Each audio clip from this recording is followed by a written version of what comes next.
welcome to Excellence Academy. For today, we'll be considering a pre-calculus topic on the limit of a function.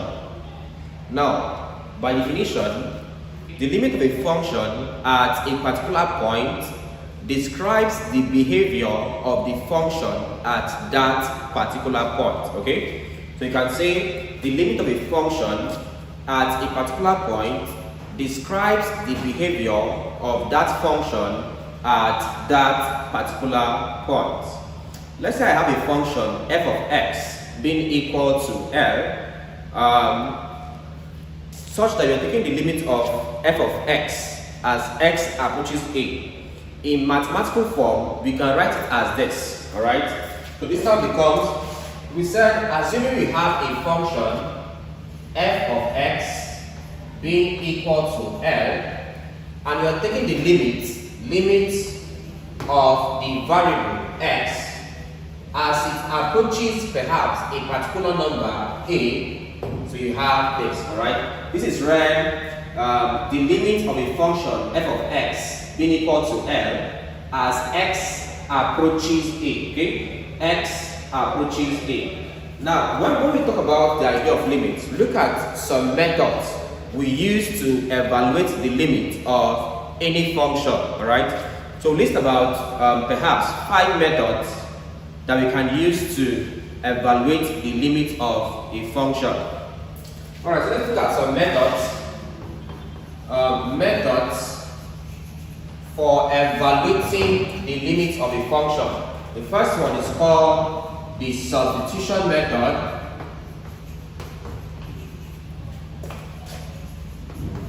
Also call it the direct substitution method, right? So now you call it substitution method, or you can say direct substitution method.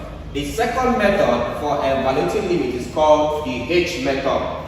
So we have the second method called the H method. So the H method is a second method for evaluating limits. A third method for evaluating limits would be L'Hopital's rule. Or before talking about L'Hopital's rule, let's look at limits at infinity as a third one. Look at concept of limits at infinity. Then perhaps we can look at L'Hopital's rule.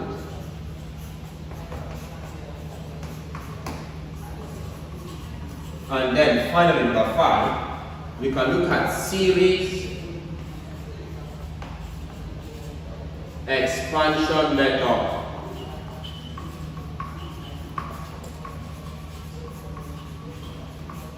Alright, so these are like 5 methods we can use to evaluate the limit of any given function. Okay, you can use either the substitution method or perhaps the H method or perhaps the limit at infinity concept or the L'Hopital's rule.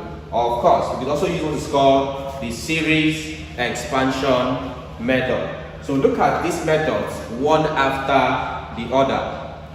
Let's start with the first method, number 1. Let's start with number 1. Let's look at substitution method.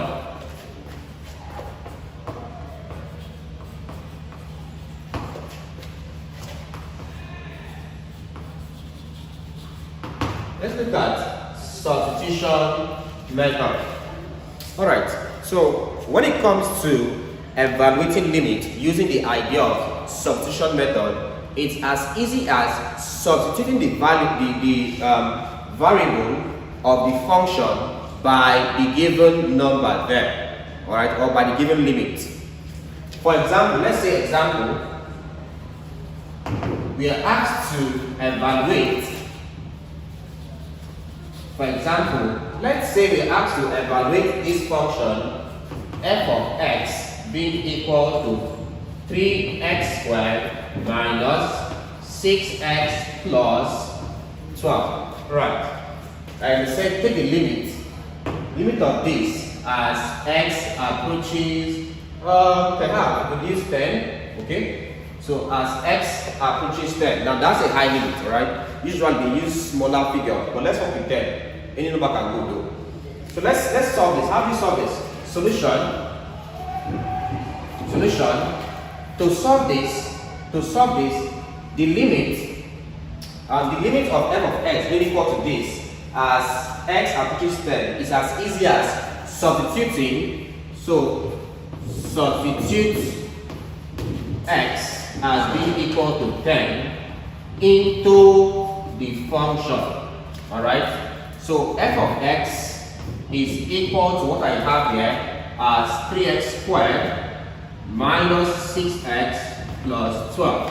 Now we said substitute the value of x as 10.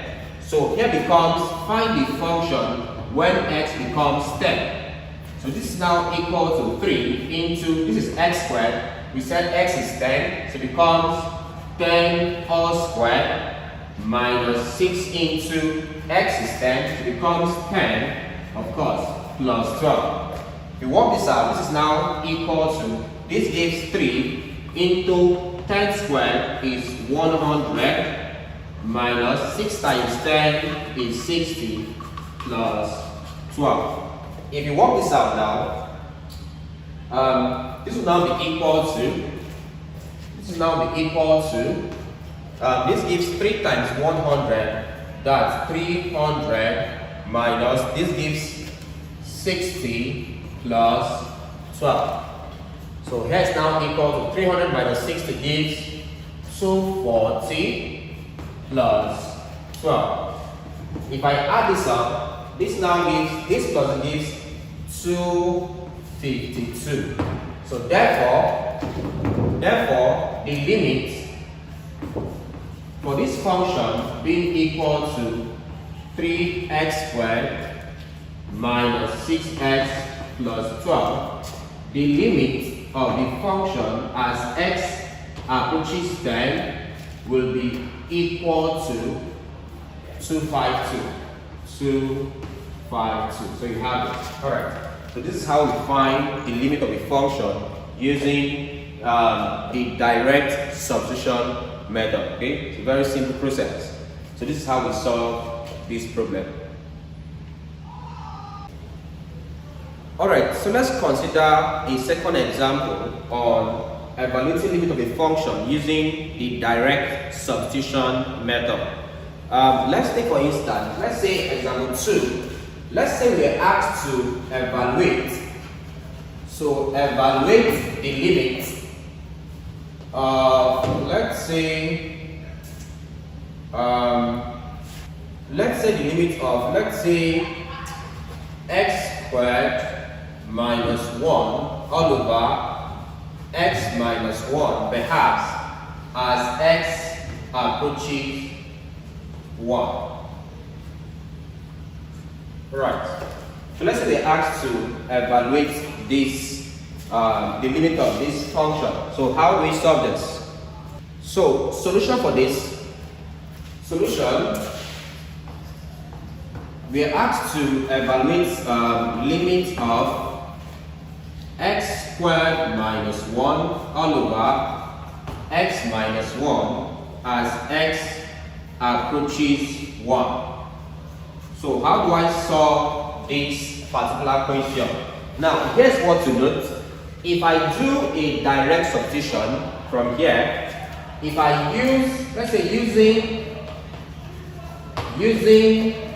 direct substitution,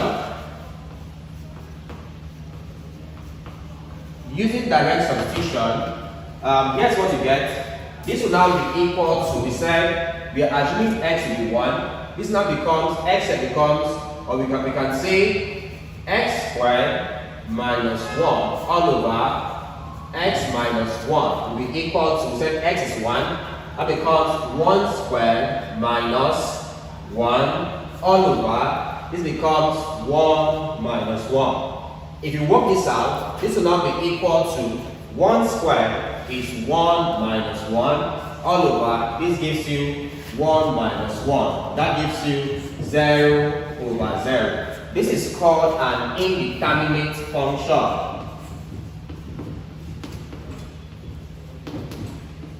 So this is termed indeterminate, alright? Or you can say infinity if you want to, right? 0 by 0. So in cases like this, we don't use this approach.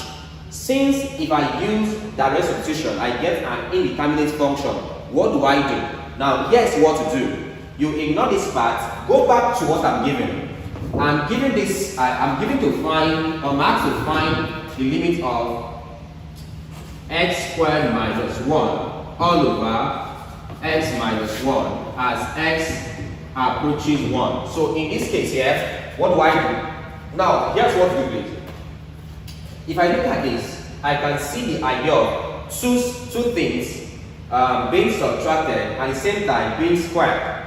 Alright? We know that x squared minus 1 can still be written as x squared minus 1 squared. These two are the same thing. Alright? So this now becomes the concept of what is called the difference of 2 squared. And from the idea of difference of 2 squared, we said if I have two terms, a squared minus b squared, this is a difference of 2 squared.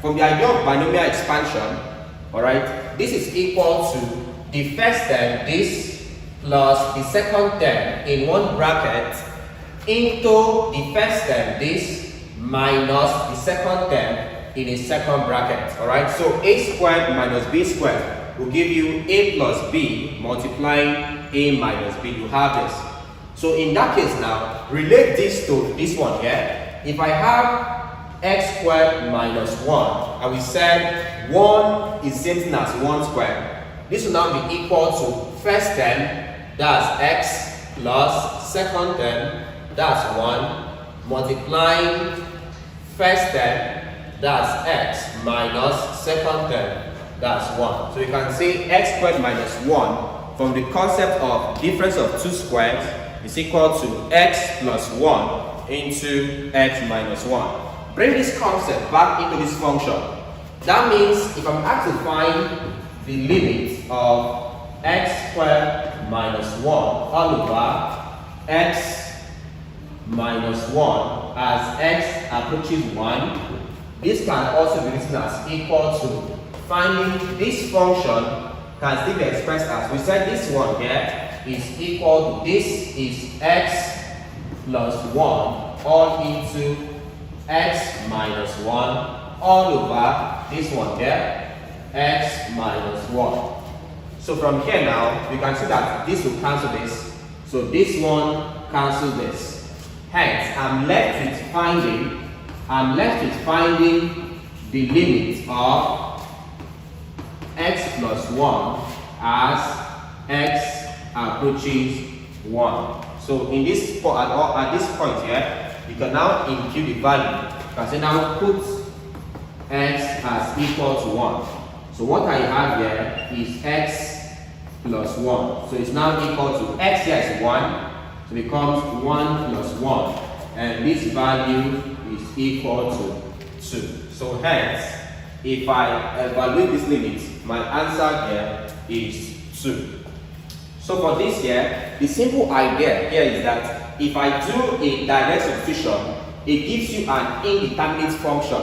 It's indeterminate because the denominator is 0. Alright? It's proper or it's okay for me to have perhaps 0 over 1. This will give you 0. So it's okay for a numerator of a fraction to be 0. At the end you have 0. But it's not okay for the denominator of a fraction to be 0. So even if I have 1 over 0, this is equal to undefined. It's not okay for the denominator of a fraction to be 0. So in a case like this, when it becomes indeterminate, you have to improvise. And my method of solving this was that I looked at the concept of using difference of 2 squares. Alright? So if I work on difference of 2 squares, I will have this. If I substitute this value here, I can see that x minus 1 cancels x minus 1. I'm left with x plus 1. So put x as 1 here becomes 1 plus 1. Then that gives you 2. So this is how you evaluate questions like these.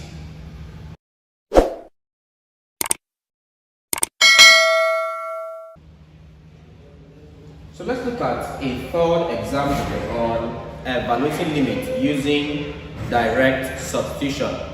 So let's say I'm asked to evaluate this limit using direct substitution. What do I do? In this case here, we said for direct substitution, simply replace the value of the variable by the given number. In this case, the number here is 2, or by given limit, right? Simply, so we said for evaluating limits using the direct substitution method, the concept or the idea is simply replacing the given variable by the limit given. In this case here, the limit is 2, all right? So if I do a direct substitution, this now becomes from here, I'll be having, this now becomes equal to, I'm having 4 minus x. X is 2. So it becomes 2 squared all over, this becomes 3 minus the square root of, I'm having x squared. X is 2. So it becomes 2 squared plus 5. So I have this. If I work on this now, this now will be equal to, this gives 4 minus 4 all over, here now becomes 3 minus square root of 2 squared is 4 plus 5, that's 9. So this is now equal to 4 minus 4 all over, this becomes 3 minus square root of 9 is 3. So hence, it's now equal to 4 minus 4 gives 0, all over 3 minus 3 gives 0. This now becomes an indeterminate function. We said this is indeterminate because the denominator of the function is 0. Alright, so in this case now, we look for another method to improvise this. For example 2, the idea we used was difference of 2 squared. Yes, this is actually a difference of 2 squared because 4 is 2 squared minus x squared. So it becomes a difference of 2 squared. This would now be perhaps 2 minus x into 2 plus x. But observe that none of this can cancel out this. Alright? None of this can cancel out denominator. So hence, I won't use that concept. So what other concept can I use here? So since this is not working, I'll take this off. Alright, so what other concept can I use here? Alright, if I look at this question very well, I can see a square root sign. And in your general math, when it comes to square root sign, what comes to mind is what? Sorts. Of course, when it comes to sorts, we said it's improper to leave the denominator of a fraction as a sort. So in cases where I have my denominator being a sort like this, what do? I'll have to rationalize. Alright? So at this point, we now say rationalizing.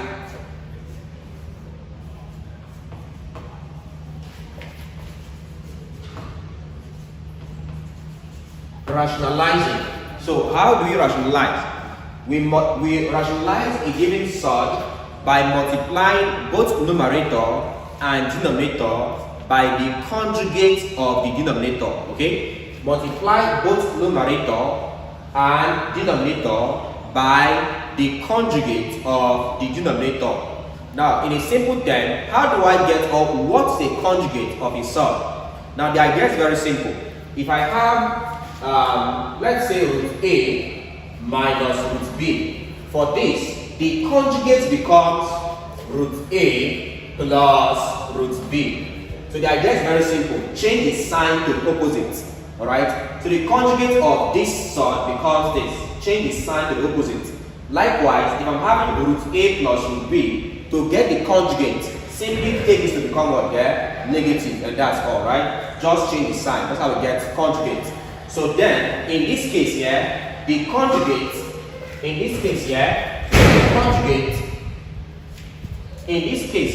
the conjugate would be 3, change the minus sign to plus, then square root of x squared plus 5. So this now becomes my conjugate in this case. So we said to rationalize, here's my numerator. So this will now be equal to, numerator is 4 minus x squared all over, denominator is 3 minus square root of x squared plus 5. So I'll multiply these two by this conjugate. That gives 3 plus square root of x squared plus 5 all over multiply denominator by the conjugate. So it becomes 3 plus square root of x squared plus 5. So I have this. So I'm multiplying both numerator and denominator by the conjugate of denominator. Alright, let's work this out. So this will now be equal to, or this now gives 4 minus x squared. This, multiplying this, that's into 3 plus the square root of x squared plus 5 all over this, and this gives this one first 3 minus the square root of x squared plus 5. This multiplying this 3 plus the square root of x squared plus 5. So I have these two terms. Alright, so how do you solve this? Let's leave this one constant, leave numerator constant, multiply these two. If I leave this one up, this will give me about 4 minus x squared, and then this gives you 3 plus square root of x squared plus 5. So this all over. How do you multiply this like this? We said take the first term in the first bracket, 3, multiply everything in second bracket, 3 plus square root of x squared plus 5. The second term here minus square root of x squared plus 5, multiplying everything in the second bracket, 3 plus square root of x squared plus 5. So we have this. Alright, so let's try to expand this.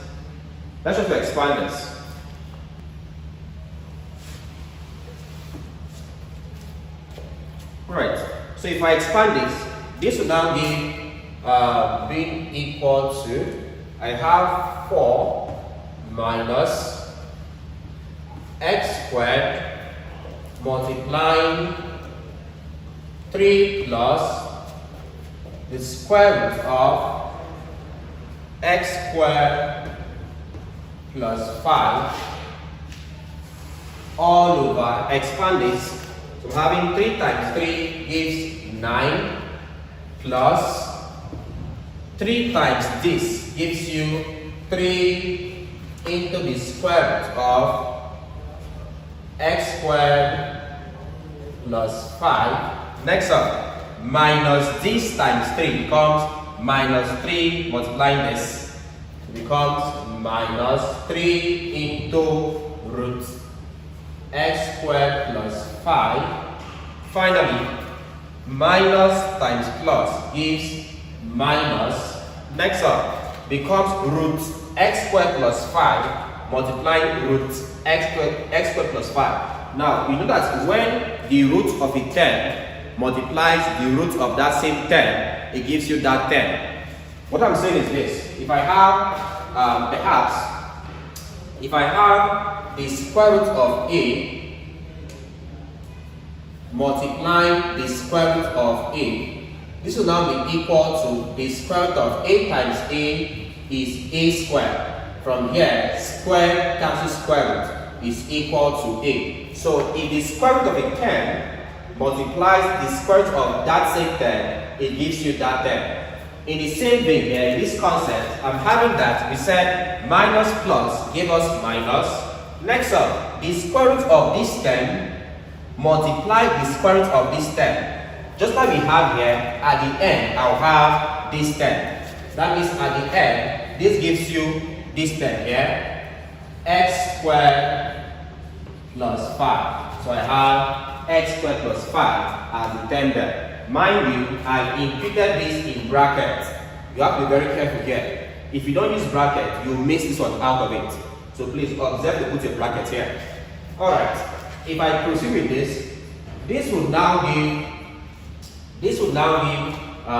4 minus x squared 4 minus x squared into 3 plus the square root of x squared plus 5, this all over, I'm having 9 here, so it becomes 9 into, these two terms are the same thing, 3 root x squared plus 5, 3 root x squared plus 5, but they are opposite in signs. Here is positive, here is negative. That means this one here can cancel this one here, it will be off. So it becomes 9 minus, I'm left with x squared plus 5. So I have this term here. If I simplify further, this will now be equal to, so this will now give me 4 minus x squared into 3 plus square root of x squared plus 5 all over, if I expand this gives me 9, this and this, minus x squared, minus plus, minus 5. So I have this point here.